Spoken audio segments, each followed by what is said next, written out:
ಆದ ಕಾರಣ ನಾನು ನಿಮಗೆ ಹೇಳುವುದೇನೆಂದರೆ, ನಿಮ್ಮ ಪ್ರಾಣಕ್ಕೋಸ್ಕರ ನೀವು ಏನು ತಿನ್ನಬೇಕು ಮತ್ತು ಏನು ಕುಡಿಯಬೇಕು ಎಂಬುದರ ವಿಷಯಕ್ಕಾಗಲಿ, ಇಲ್ಲವೇ ನಿಮ್ಮ ಶರೀರಕ್ಕೆ ನೀವು ಏನು ಹೊದ್ದುಕೊಳ್ಳಬೇಕೆಂತಾಗಲಿ ಚಿಂತೆ ಮಾಡಬೇಡಿರಿ.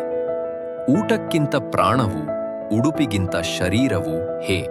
ಆಕಾಶದ ಪಕ್ಷಿಗಳನ್ನು ನೋಡಿರಿ, ಅವು ಬಿತ್ತುವುದಿಲ್ಲ, ಕೊಯ್ಯುವುದೂ ಇಲ್ಲ, ಇಲ್ಲವೇ ಕಣಜದಲ್ಲಿ ಕೂಡಿಸಿಟ್ಟುಕೊಳ್ಳುವುದೂ ಇಲ್ಲ. ಆದರೂ ಪರಲೋಕದ ನಿಮ್ಮ ತಂದೆಯು ಅವುಗಳನ್ನು ಪೋಷಿಸುತ್ತಾನೆ.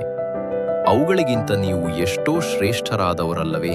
ನಿಮ್ಮಲ್ಲಿ ಯಾವನಾದರೂ ಚಿಂತೆ ಮಾಡಿ ತನ್ನ ನೀಳವನ್ನು 1 ಮೊಳ ಉದ್ದ ಬೆಳೆಸಿಕೊಳ್ಳಲು ಸಾಧ್ಯವಾದೀತೆ? ಮತ್ತು ಉಡುಪಿಗಾಗಿ ನೀವು ಯಾಕೆ ಚಿಂತೆ ಮಾಡುತ್ತೀರಿ? ಹೊಲದಲ್ಲಿ ತಾವರೆಗಳು ಹೇಗೆ ಬೆಳೆಯುತ್ತವೆ ಎಂಬುದನ್ನು ಗಮನಿಸಿರಿ.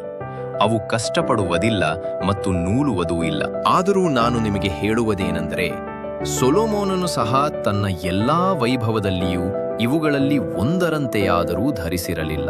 ಆದುದರಿಂದ ಈ ಹೊತ್ತು ಇದ್ದು ನಾಳೆ ಒಲೆಗೆ ಹಾಕಲ್ಪಡುವ ಹೊಲದ ಹುಲ್ಲಿಗೆ ದೇವರು ಹೀಗೆ ಉಡಿಸಿದರೆ, ಓ ಅಲ್ಪ ವಿಶ್ವಾಸಿಗಳೇ, ಆತನು ಇನ್ನೂ ಎಷ್ಟೋ ಹೆಚ್ಚಾಗಿ ನಿಮಗೆ ಉಡಿಸುವನಲ್ಲವೇ?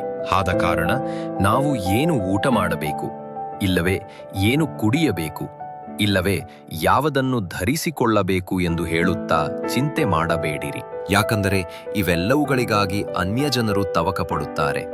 ಆದರೆ ಇವೆಲ್ಲವುಗಳು ನಿಮಗೆ ಅಗತ್ಯವಾಗಿವೆ ಎಂದು ಪರಲೋಕದ ನಿಮ್ಮ ತಂದೆಗೆ ತಿಳಿದದೆ. ಆದರೆ ಮೊದಲು ನೀವು ದೇವರ ರಾಜ್ಯವನ್ನೂ ಆತನ ನೀತಿಯನ್ನೂ ಹುಡುಕಿರಿ, ಇವುಗಳ ಕೂಡ ಅವೆಲ್ಲವುಗಳು ಕೂಡಿಸಲ್ಪಡುವವು. ಆದ ಕಾರಣ ನಾಳೆಗೋಸ್ಕರ ಚಿಂತೆ ಮಾಡಬೇಡಿರಿ. ಯಾಕಂದರೆ ನಾಳಿನ ದಿನವು ತನಗೆ ಸಂಬಂಧಪಟ್ಟವುಗಳಿಗಾಗಿ ತಾನೇ ಚಿಂತಿಸುವುದು. ಆ ದಿನಕ್ಕೆ ಅದರ ಕಾಟ ಸಾಕು.